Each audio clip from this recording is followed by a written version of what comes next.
오늘 말씀의 제목은 성령으로 자유하라입니다. 금년도 우리 교회에 주신 비전의 표이기도 합니다. 사도 바울은 제2차 전도 여행 중에 고린도 교회를 세웠는데 무려 1년 반이나 머물러서 목회를 하게 됩니다. 그 바쁘신 사도 바울이 세계 전도 여행 중에 1년 반을 머물렀다고 하는 것은 참 오랜 기간입니다. 그만큼 고린도 교회를 향한 바울의 애정을 볼 수가 있습니다. 어느 정도 교회도 성장하고 이제 잘 자리 잡았다라고 생각했는지 사도 바울은 또 다른 선교지를 개척하러 떠나게 됩니다. 그런데 이 사도 바울에게 들려진 소식은 매우 암울한 소식이었습니다. 교회가 급속도로 쇠퇴하고 있다는 그런 얘기입니다. 성경을 보면 크게 두 가지 정도로 제가 추려볼 수 있겠는데요. 첫 번째는 그 고린도 교회가 세워진 지역적 환경에 그런 공격적인 어떤 변화라 이렇게 생각이 됩니다. 그것은 갑자기 들어온 밀물듯이 들어온 이교 문화, 우상 문화들이 들어왔고요. 또 쾌락이 급속도로 쾌락 문화가 성장하게 됩니다. 그래서 교인들이 교회에서 주일날은 예배를 드렸지만 또 일상생활 중에 이것이 문화다, 자연스럽게 세상 사는 법이다 하면서 세상 문화 속에 들어가게 되고 쾌락을 누리게 되고, 그리고 또 그 물질로 큰 사치를 방탕을 이렇게 행하게 됩니다. 그리고 우상 숭배도 서슴지 않고 행하게 되죠. 이게 혼합주의라고 얘기하죠. 특별히 교회 안에서는 주님을 섬기고 밖에 나가는 세상의 것들을 섬기는 이런 모습이 있었습니다. 거기에 그렇게 된 이유 중에 하나는 갑자기 물질적 풍요가 있었다는 거 하는 거죠. 이 고린도 지역은 대단히 발달한 상업 지역이었고 그 당시에 갑자기 급속도로 성장을 하게 됩니다. 돈이 많은 곳에 이런 일들이 오늘날도 일어나게 되겠죠. 또 하나는 바울이 떠난 자리에 거짓 교사들이 들어오게 됩니다. 거짓 교사들이 들어와서 이제 거짓 복음을 전하게 되죠. 사도 바울이 전한 예수 그리스도로 말미암은 이 구원, 여기에 대해서 정면적으로 공격을 하는데 율법과 전통을 가지고 공격을 합니다. 그리고 이 사도 바울이 전한 복음이 잘못됐다는 것을 증명하려고 사도 바울의 사도권을 공격합니다. 사도라고 하면 당시에 예수님 제자들을 말하고 있습니다. 그들이 일반적으로 얘기했던 사도는요. 그런데 이 사도 바울은 예수님의 제자가 아니죠. 오히려 그 당시에는 예수님 박해하던 사람 중에 하나입니다. 그런데 자기가 사도라고 하니 너는 자칭 사도야, 넌 사도가 아니야. 사도 바울은 분명히 부활하신 예수님을 만났기 때문에 난 사도다 이렇게 얘기했지만은 그들은 바울의 사도권을 부정하고 공격을 했습니다. 그래서 이 두 가지 사건을 통해서 이 고린도 교회의 성도들이 아주 흔들리게 되죠. 믿음도 흔들리게 되고 구원관도 흔들리게 되고 해서 교회가 급속도로 세속화되어지고 또 침몰해 가고 있었습니다. 이 소식을 듣고 이 사도 바울이 너무나 마음이 아팠던 것이죠. 그렇게 열심히 1년 반 동안 목회하며 전했던 복음이 다 이제 사라지는 것 같아서, 아무 소용 없어지는 것 같아서 너무 마음이 아팠습니다. 그래서 고린도전서 후서를 쓰게 되는데 어떤 성경학자는 이렇게 얘기합니다. 이 고린도서를 읽다 보면 바울의 눈물이 보인다. 그래서 눈물의 편지다 이렇게 해석하는 분도 있습니다. 이렇게 눈물의 편지를 써서 많은 이야기들을 하는데 전체적인 얘기를 할 수 없지만은 이 고린도서 전체를 한번 보면은 사도 바울이 그 해결 방법으로 딱 하나를 제시하고 있는 것을 보게 됩니다. 너희들이 이런 세상의 세속 문화에 빠져들게 된 이유도, 그리고 거짓 교사들이 와서 거짓말하는데 속아 넘어간 이유도 하나라고 얘기하고 있습니다. 그것은 너희들이 주님의 영이 없어서, 너희에게 주님의 성령님이 계시지 않아서 이런 일이 벌어졌다고 얘기합니다. 그래서 다시 성령으로 충만하게 된다면 이 모든 문제를 해결할 수가 있게 되고 영적으로 육적으로 너희들은 자유를 누릴 수 있게 될 것이다 라고 이야기하는 것이 본문의 말씀입니다. 자, 오늘 말씀을 우리들에게 주신 말씀으로 받아들이고 우리도 금년에는 어찌되었든 성령님을 구하십시다, 여러분. 그래서 성령으로 한번 충만해질 수 있다면 우리가 살아갈 금년의 삶 가운데도 이런 대적들, 세상의 세속화, 어떤 악한 문화들, 이런 것들도 이길 수가 있고 분별할 수도 있습니다. 그리고 또 우리가 이 구원의 거짓 교사들이 전하는 율법적인 신앙, 공로주의 신앙을 우리가 이단 사이비를 다 물리치고 정말 복음으로 우리가 온전케 되는 한 해가 될 수가 있는 것입니다. 그 비결 세 가지입니다. 첫 번째는 진리의 영이신 성령으로 자유하라 하는 것입니다.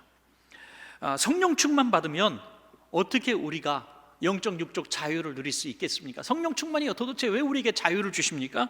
요한복음 8장 32절 보면 진리를 알지니 진리가 너희를 자유롭게 하리라 그랬습니다.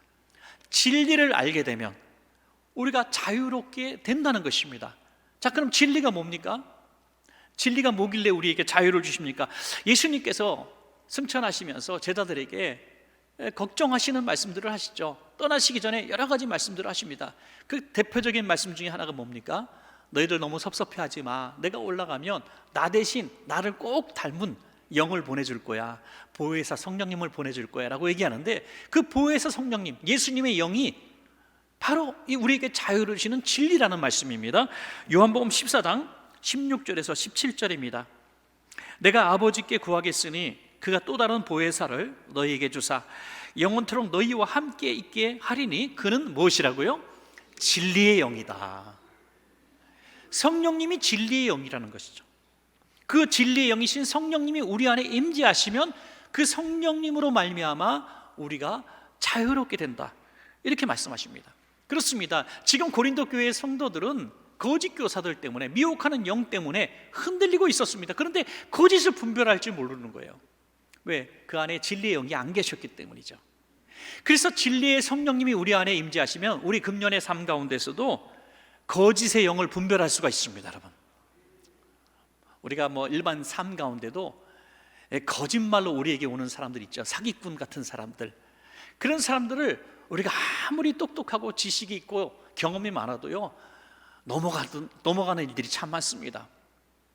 그런데 성령님의 우리에게 임재하시면, 성령님은 진리의 영이시기 때문에 저는 믿습니다. 분명히 거짓말하는 자들, 사기꾼들을 분별할 수 있는 지혜를 우리에게 주십니다, 여러분. 그래서 우리가 진리의 영이신 성령님을 우리가 믿게 되면 삶 가운데 우리가 두려움이 아니라 자유를 누릴 수 있게 된다는 것이죠. 또 하나는 이 진리의 영이 우리에게 임하시면 우리가 믿음이 견고해집니다. 여러분, 진리가 뭡니까? 예수 그리스도께서 우리를 위해서 죽으셨다는 것입니다. 이 구원의 복음의 진리입니다. 이 진리인데 세상 사람들은 이 구원의 복음을 거짓말이라고 하는 것이죠. 어리석다고 얘기합니다. 그래서 이 거짓으로 진리를 대적하는데 진리의 영이 없으니 세상 사람들의 말이 더 믿어지는 것입니다. 여러분, 예수님 믿어서 구원을 받는 게 맞는가? 천국이 있는가? 지옥이 있는가? 우리의 믿음이 흔들리는 것입니다. 사랑하는 여러분 가운데 분명히 이런 분이 계실 겁니다. 내가 특별히 믿으려고 노력하지 않았는데, 특별히 오랜 신앙생활한 것도 아닌데, 오랫동안 성경 공부한 것도 아닌데 이상하게 내 안에 예수님이 믿어지고 천국과 지옥이 믿어진다고 하는 것이죠. 그 고백하시는 분들이 있을 줄로 믿습니다. 그 여러분들이 스스로 믿으려고 애쓴 것이 아니고 어떤 오랜 교육으로 세뇌된 것도 아닌 것이 분명하지 않습니까? 성경에 말씀하셨습니다. 주님의 영이 아니고서는 예수를 주시라 할 수 없느니라. 성령님께서 우리에게 진리의 영이신 성령님께서 이 진리를 믿어지게 하셨기 때문에 믿어지는 것입니다, 여러분. 그러므로 성령으로 충만한 사람은 예수 그리스도가 날 위해서 죽으셨다는 사실이 믿어진다고 하는 것입니다. 율법으로 구원받는 것이 아니라 이 복음으로 구원받는 것을 믿게 되는 것이죠. 또 우리가 하루하루 살면서 이 진리의 영이신 성령님을 우리 안에 모시고 살면 하루하루 삶 가운데에 진리로 살아갈 수 있는 힘을 성령님이 주신다는 것입니다. 여러분, 예수님께서 금식기도 마치시고 공생애 시작하시려고 하는데 가장 먼저 다가온 곳이 누굽니까? 바로 거짓의 영, 마귀라고 하는 것이죠. 거짓말로 예수님을 3번이나 미혹합니다. 만약에 예수님께서 성령의 사람이 아니셨으면, 성령으로 충만하지 않으셨으면 흔들릴 수도 있는 거 아닙니까? 그런데 예수님은 영으로 충만하신 분이시기 때문에 거짓의 영을 분별하고 마치 이 마귀가 예수님을 위하는 것처럼 다 3가지로 나옵니다. 이렇게 3가지로 너를 잘되게 하고 너를 배부르게 하고 너를 유명하게 하리라, 이렇게 유혹하지만 분별하셨습니다. 그리고 사단아 물러가라고 대적하신 것입니다. 바로 성령의 사람이 이렇게 할 수 있는 것이죠. 반대의 사람이 누굽니까? 가룟 유다 같은 사람, 가룟 유다 같은 사람도 똑같은 시험을 받습니다. 물질의 유혹을 받습니다. 그런데 넘어가고 말았죠. 왜요? 성경에 이미 가룟 유다의 마음속에 예수 팔 생각을 넣었다, 마귀가, 사단이 넣었다고 말씀하고 있습니다. 성령님이 떠나시고 마귀가 그의 마음을 주장하니 거짓에 미혹되어 예수님을 팔고 비참한 최후를 맞이하게 되는 것입니다. 사랑하는 우리 원천가족 여러분, 어찌되었든 성령의 사람이 되셔서 금년의 진리 가운데 승리하시기를 주의 이름으로 축원합니다. 여러분, 한 가지 의문이 생기는 것은 우리가 분명히 성령의 사람인데 성령으로 내 안에 충만한데 자꾸 넘어지는 경우를 만날 때 우리는 당황하게 됩니다. 나는 분명히 성령의 사람이고 금년 내가 송구영신 예배부터 금년 2024년은 정말 내가 믿음으로 살리라, 신앙생활 잘하리라, 정말 내가 하나님 부끄럽지 않게 살리라 하면서 한 주가 가고 두 주가 가면서 우린 또 넘어진다고 하는 거예요. 직장에서, 사업장에서, 세상에서 자꾸 악한 문화에 물들어가고 미혹되기도 하고 내가 내 자신을 그렇게 부끄럽게 여기는 일들이 생긴다는 것입니다. 너무 부끄러워요. 너무 민망해요. 야, 어떡할까? 여러분 기억하십시오. 사도 바울도, 그렇게 위대한 사도 바울도 날마다 자신이 죄인 중에 괴수라고 고백했습니다. 이 사망의 몸에서 누가 나를 건져내라 안타까워했습니다. 미래 여러분들 예방주사 놓을 텐데 잘 들으십시오. 금년에 여러분들 또 죄를 질 겁니다. 또 실수할 겁니다. 스스로 생각할 때에도 부끄러운 일들을 할 수 있습니다. 그러나 또 한 번 기억하십시오. 그럼에도 불구하고 우리 안에 성령님이 계시기 때문에 우리는 또 회개할 것이고 우리는 다시 일어날 것입니다. 이것이 성령님이 내주하시는 사람과 성령님이 없는 사람의 차이입니다. 우리는 육신을 갖고 이 땅을 살아가기 때문에 늘 이 두 마음이 우리 안에 공존하고 있는 것입니다. 영의 생각을 주시는 성령님, 육신의 본능대로 살게 하는 악한 마귀가 늘 전쟁을 하는데 육신을 점령하고 있는 이 주도권을 가지고 있는 마귀가 더 유리한 전쟁을 하고 있는 것입니다. 그래서 우리는 치열한 싸움을 하게 되는데 내 안에 성령님만 떠나지 않으시면 우리는 반드시 일어날 수 있는 그런 근거가 있습니다. 바로 예수님의 죄사함의 은혜가 있기 때문인 것입니다. 여러분, 사도 바울이 자신의 육신의 그런 고통을 호소한 직후에 또 어떤 말을 합니까? 로마서 7장 25절에 우리 주 예수 그리스도로 말미암아 하나님께 감사하리로다. 그런즉 내 자신이 마음으로는 하나님의 법을, 육신으로는 죄의 법을 섬기노라 그랬습니다. 마음은, 성령에 사로잡힌 내 마음은 하나님을 섬기고 육신은 자꾸 죄의 본능으로 죄의 법을 섬긴다라고 고백하고 있지만 결국에는 승리할 것을 믿었기 때문에 감사하리로다, 예수 그리스도로 말미암아 감사하리로다 고백하고 있습니다. 어찌되었든 금년 한 해 성령님, 내가 아무리 실수하고 넘어지고 깨어져도 성령님 떠나지 마십시오. 내 안에 강하게 임재하여 주셔서 다시 일어나게 하여 주시옵소서라고 고백하시기를 주의 이름으로 축복합니다. 두 번째로 율법의 수건을 벗고 성령으로 자유하라 라고 말씀하고 있습니다. 이 사도 바울은 이 오랜된 율법적 전통, 관습으로 우리의 자유를 억압하고 있는 것을 봤습니다. 그래서 어떻게든지 예수님의 십자가 복음으로 자유를 주고 싶었습니다. 적당한 예가 없을까 하다가 그들이 전통적으로 정말 하나님 존재처럼 생각하고 있는 모세의 이야기를 합니다. 출애굽기 34장에 보면 모세의 한 사건을 얘기하는데, 모세가 광야 생활 중에 이제 예수님의 십계명을 받으러 산에 올라가죠. 계명을 받았고 내려왔는데 얼굴이 너무너무 밝고 해처럼 빛나는 겁니다. 사람의 얼굴이 아니라 광채가 나오는 거예요. 광채가 막 하나님이 함께 하시는 하나님의 얼굴처럼 보이는 거예요. 여러분, 제가 설교하고 있는데 제 얼굴에 광채가 나고 있습니까? 예. 너무너무 감사합니다만은 이건 조명빨입니다. 이게 스포트라이트가 비쳐서 제 얼굴이 반짝반짝한 것처럼 보이죠. 그러나 제 얼굴을 보면서 야, 하나님이다, 두렵다, 저 얼굴을 바라보면 내 죄가 다 드러나서 난 죽을 것 같다, 그런 분은 안 계실 거예요. 그런데 모세의 얼굴은 얼마나 광채가 났던지 모세의 얼굴을 바라보면 죽을 것 같았던 거예요. 죽을 것 같아요. 이 신약 시대에도 그렇지 않습니까? 지성소에 대제사장 외에는 들어가면 죽습니다. 왜? 죄인이 하나님을 배우면 죽는 것입니다. 그런 두려움 때문에 그들은 소리쳤습니다. 모세 선생님, 얼굴을 좀 가리십시오. 우리가 죽을 것 같습니다. 막 호소합니다. 그래서 모세가 수건을 큰 걸 가져와서 얼굴을 덮습니다. 이렇게 자기 얼굴을 가리웠습니다. 그것이 율법이 주는 두려움입니다. 죄 지으면 망하고 벌받고 지옥 간다는 거죠. 죄인은 하나님 앞에 설 수 없다는 겁니다. 바울은 이렇게 두려움과 긴장 속에서 하나님의 얼굴을 가리우고 살아가는 이 백성이 너무나 불쌍한 거예요. 이제는 그 수건을 벗어버려라. 예수 그리스도가 이 땅에 오셨지 않느냐 라고 말씀하고 있는 것이죠. 한번 볼까요? 고린도후서 3장 13절에서 17절입니다.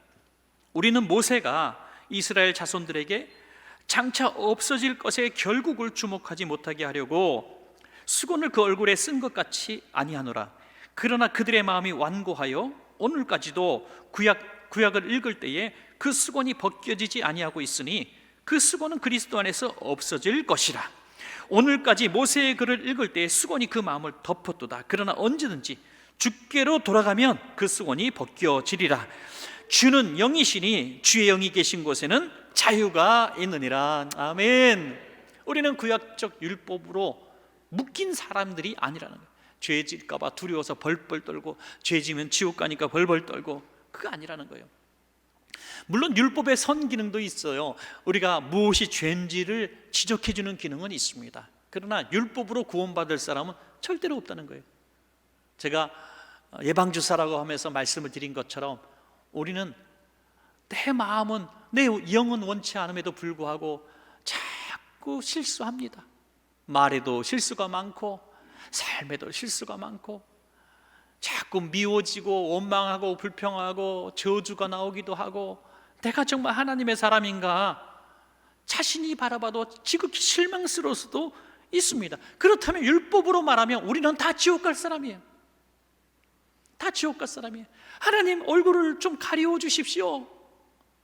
그렇게 할 수밖에 없는 것입니다.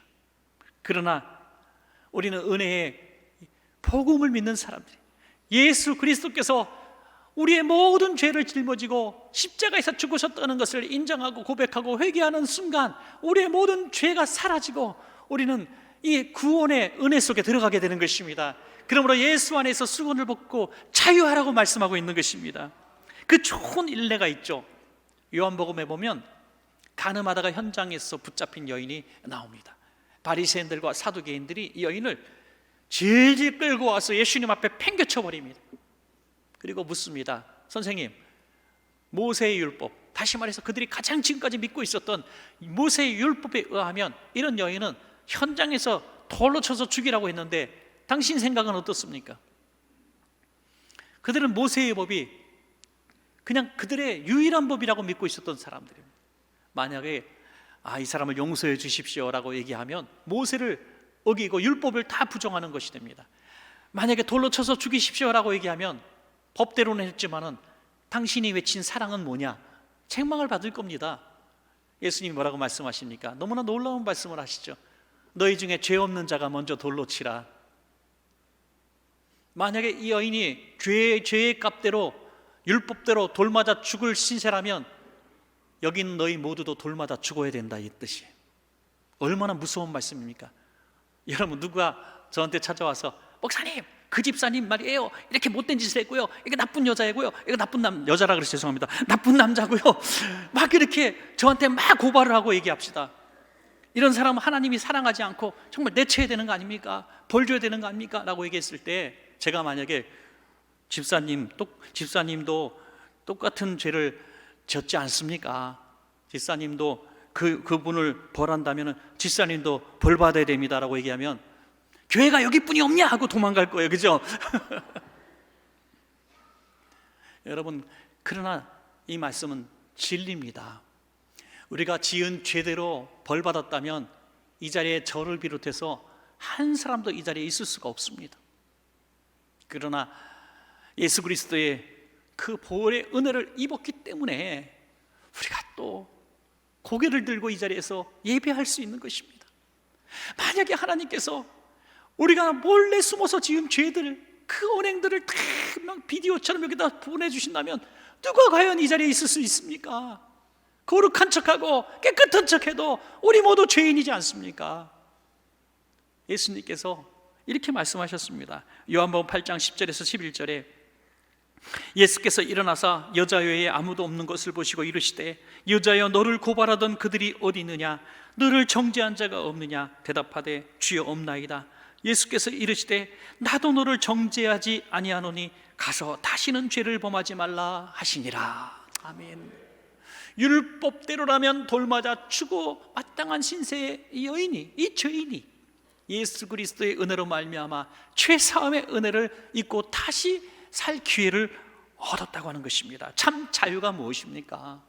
참 자유는 우리가 금년에 살아가면서 참 자유로울 수 있는 것은 죄를 짓지 않을 수 있는 능력을 받은 것이 아니라 죄를 지고 또 넘어져도 용서함 받을 수 있기 때문에 참 자유자가 된 것입니다, 여러분. 할렐루야. 그러므로 우리는 항상 죄인일 수밖에 없지만 예수님의 은혜로 우리는 자유를 누리게 됐습니다. 그러니까 우리의 입술에 법하지 마십시오. 관습, 판례 뭐 이런 거 들면서 마땅히 죄값 이런 거 붙지 마십시오. 우리는 예수님을 만났기 때문에 율법이 할 수 없는 그 죄사함과 구원의 은혜를 입은 사람들입니다. 그러므로 예수 그리스도의 이 구속의 은혜, 이 복음으로 말미암아 죄에서 자유를 누리시는 여러분 되시기를 축복합니다. 마지막 세 번째로 새 언약의 일꾼으로 자유하라 라는 것입니다. 새 언약의 일꾼으로 자유하라. 우리는 분명히 우리 마음대로 이 세상을 사는 것 같지만 영적으로 보면 딱 두 존재의 어떤 지시에 의해서 움직이고 있습니다. 하나는 거룩하신 성령님의 지시 따라 사는 사람이 있고요, 하나는 육신의 본능에 따라서 살아가게 만드는 사단의 종으로 살아가는 사람들이 있다는 것입니다. 여러분, 주님을 알지 못하고 그냥 살아가는 보통 착한 사람, 우리가 얘기하는 성실한 사람이 있다고 합시다. 열심히 삽니다. 그래, 인생이 이런 거야. 그래, 인생의 돈이 최고야. 인생의 성공이 최고야. 건강이 최고야 하면서 그냥 자기 철학을 가지고 열심히 살았다고 합시다. 그래서 어느 정도 성공도 하고 뭐 나름대로 칭찬받는 삶을 살았다고 합시다. 마지막 임종 순간에 그에게 찾아오는 것은 한없는 공허함일 겁니다. 인생이 뭐냐? 내가 죽으면 어디로 갈까? 두려워질 것입니다. 내가 과연 잘 산 것일까? 이 후회가 막 밀려올 것입니다. 야, 인생이 이런데 내가 뭘 그렇게 바둥바둥 살았는가? 그거 한 푼 더 벌라고 그냥 그렇게 거짓말 치고 사기치고 내가 그냥 용서 못하고 그렇게 받아주지 못하고 이렇게 바둥바둥 살았을까? 많이 후회했을 겁니다. 누가 나한테 와서 뭐 좀 도와달라고 했을 때 그거 도와주지 않았을까? 별의별 후회가 다 와고 내가 뭔데? 하면서 후회가, 효도하지 않은 것도 후회가 될 거고 사랑하지 않은 것도 후회가 될 거고 밀려올 겁니다. 그런데 주님의 성령에 사로잡힌 인생을 산 사람은요, 그의 삶이 비록 궁핍하고 어렵고 좌충우동하고 힘든 것 같아도 그의 삶을 통하여 많은 주님의 일들을 했을 겁니다. 교회에 오면서 봉사도 했을 것이고 또 교회에서 이런저런 선한 일을 할 때 동참했을 것이고 또 찬양대 하면서 찬양하면서 또 하나님의 은혜를 만끽하고 또 교사하면서 아이들을 키우면서 가르치면서 주님의 은혜를 나눴을 것이고 지난주에 또 뭐 연탄 봉사하면서 눈이 내리고 뭐 비가 내리는데도 막 아이들과 함께 그런 봉사하는 이런 모든 일들이 그의 마지막 날에 주님 앞에 딱 서기 전에 한없는 영광으로 다가올 것입니다. 잘하였다 충성된 종아, 충성된 종아, 너는 정말 성령의 이끌리심 받아 성령의 사람으로 살았구나. 이제 할 일 다 했으니까 천국에서 만나자.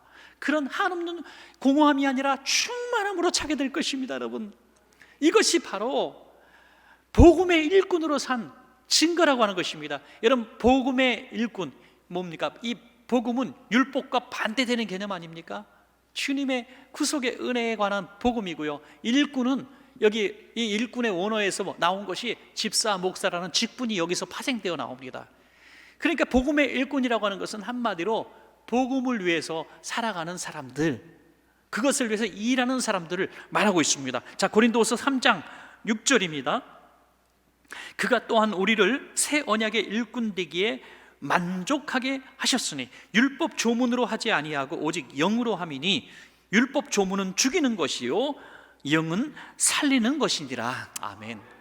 육신대로 살면 나도 죽고 남도 죽이는 삶을 살게 되지만 영으로 살면 나도 살고 남도 살리는 일을 하게 되는 것입니다. 여러분, 우리는 이렇게 하나님의 선한 일을 위해서 지음받은 사람인 줄로 믿습니다. 그런데 참 안타까운 것은 많은 교회 안에 그러면 많은 성도님들이 복음의 일꾼으로 산다고 직분도 받고 봉사도 하고 살아가면서 천국이 이루어져야 되는데 왜 갑자기 이렇게 아픔이 찾아오고 분열이 오고 고통이 옵니까? 실망하고 지치고 피곤하고 손해보는 것 같기도 합니까? 어떤 분은 주일날 오면서 정말 오늘도 이 직분 맡는 것이 너무너무 고달프고 힘들구나 라고 탄식할 수도 있습니다. 교회에서 선교나 구제나 또 성전 건축이나 교회의 큰 행사 이런 일들을 하면 너무 귀한 일들을 해서 주님이 기뻐하시는 일들을 해서 우리가 한없이 기쁘고 감사하고 모든 것이 잘 돼야 되는데 그 일은 완성했는지 모르겠지만 그 일을 해나가는 과정 속에서 서로 마찰하고 미워하고 증오하고 다투고 깨어지고 상처뿐이 남지 않게 된다면 이건 도대체 무슨 일이 벌어진 것입니까? 그 이유는 영이 살아야 육을 이길 수 있는데 성령으로 이 일을 하지 않고 육신적인 열정과 이 육신적인 또 어떤 즐거움으로 주의를 했기 때문에 이런 일이 벌어진다는 것입니다. 그러므로 복음의 일꾼으로 살기 원한다면 가장 선제적으로 금년에 이 연초에 해야 될 일은 나의 육신은 죽고 영이 살아야 하는 것입니다. 여러분, 영으로 육을 죽이면 우리는 이런 어려움을, 이런 고통을 당하지 않습니다. 여러분, 그래서 세례가 바로 그런 의미를 가지고 있지 않습니까? 거듭나는 것입니다. 나는 육신은 십자가에서 죽고 영은 다시 거듭나서 이제 영의 만족함을 누리며 살 것이다. 내 육신은 자존심도 내려놓고 미움도 내려놓고 원망도 내려놓고 그냥 내가 영적인 즐거움으로 영으로 살아가는 것입니다. 그러면 시험 드릴 일도 없어요. 어떤 성도님 정말 열심히 하다가 상처를 많이 입었어요. 그래서 얘기를 하는데 아유, 집사님 요즘에 너무 힘드셨죠. 저 같으면 진짜 상처 많이 받았을 텐데 집사님 어떻게 그냥 잘 견디시네요. 참 고맙습니다. 그랬더니 아유, 목사님 걱정하지 마세요. 내가 이런 일로 시험 들어서 교회 떠날 것 같으면 30년 전에 떠나. 30년 전에 그간에 수도 없이 시험을 당하고 없는 소리 듣고 별 소리 다 들었지만 저는 흔들리지 않아요. 왜요? 그냥 저는 벌써 예수님과 함께 벌써 죽은 사람입니다. 그런 뜻 아니겠습니까? 영으로 살고 육을 죽이면 우리는 어떤 시험에 들지 않을 줄로 믿습니다. 자, 갈라디아서 2장 20절 우리 같이 한번 읽어보겠습니다. 시작. 내가 그리스도와 함께 십자가에 못 박혔나니 그런즉 이제는 내가 사는 것이 아니요 오직 내 안에 그리스도께서 사시는 것이라. 이제 내가 육체 가운데 사는 것은 나를 사랑하사 나를 위하여 자기 자신을 버리신 하나님의 아들을 믿는 믿음 안에서 사는 것이라. 아멘. 우리 안에 아직도 육체의 본성들이 남아 있습니까? 자꾸 돈 하고 계십니까? 자꾸 이 육신의 쾌락을 쫓는 미혹에 빠지고 있습니까? 자꾸 거짓말하는 사기꾼의 말에 자꾸 귀가 솔깃솔깃하고 있습니까? 자꾸 참지 못하고 분노가 나오고 원망이 나오고 미움이 나오고 이 안에 돌덩이 같은 이 섭섭함이 아직도 남아 있습니까? 어떤 부흥 강사님이 마귀 중에 제일 무서운 마귀는 섭섭마귀라 그랬는데 하여튼 이 섭섭마귀 이런 것들이 우리 육신을 자꾸 일어나게 하고 혈기를 드러나게 해서 영을 죽이는 것입니다. 영이 죽으면 희망이 없습니다, 여러분. 그래서 우리는 금년에 어찌되었든 성령의 사람이 되어야 하는 것입니다.